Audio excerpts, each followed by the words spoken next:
a new class of epidemiological models based on alternative thinking about how contagions propagate, particularly in the early phases of a pandemic, provide a blueprint for more accurate epidemic modeling and improved disease spread predictions and responses, according to a study published recently.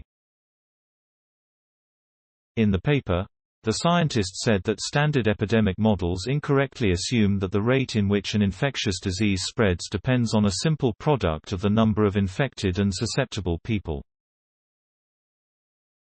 The authors instead suggest that transmission happens not through complete mingling of entire populations but at the boundary of subgroups of infected individuals.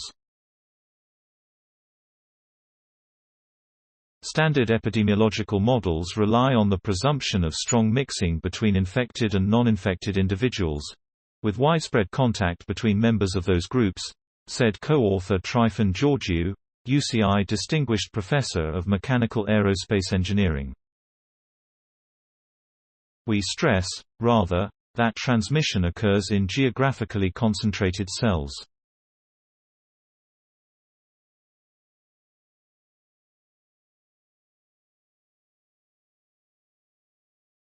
Therefore, in our view, the use of fractional exponents helps us more accurately predict rates of infection and disease spread.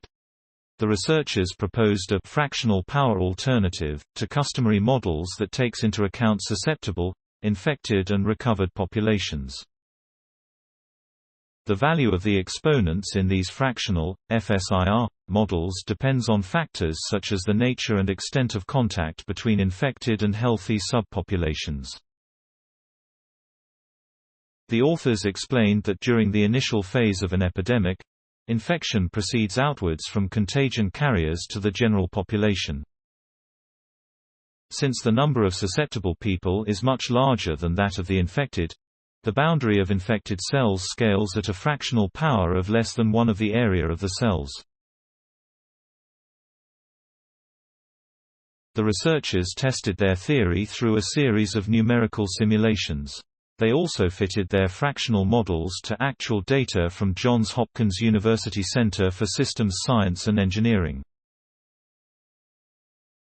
Those data covered the first few months of the COVID-19 pandemic in Italy, Germany, France and Spain. Through both processes they found the exponent to be in the range of 6 and 8. The fractional exponent impacts in substantially different ways how the epidemic progresses during early and later phases, and as a result, identifying the correct exponent extends the duration over which reliable predictions can be made as compared to previous models, Georgiou said.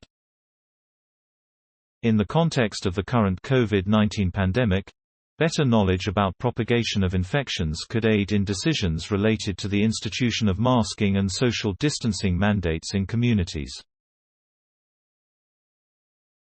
Accurate epidemiological models can help policymakers choose the right course of action to help prevent further spread of infectious diseases, Georgiou said.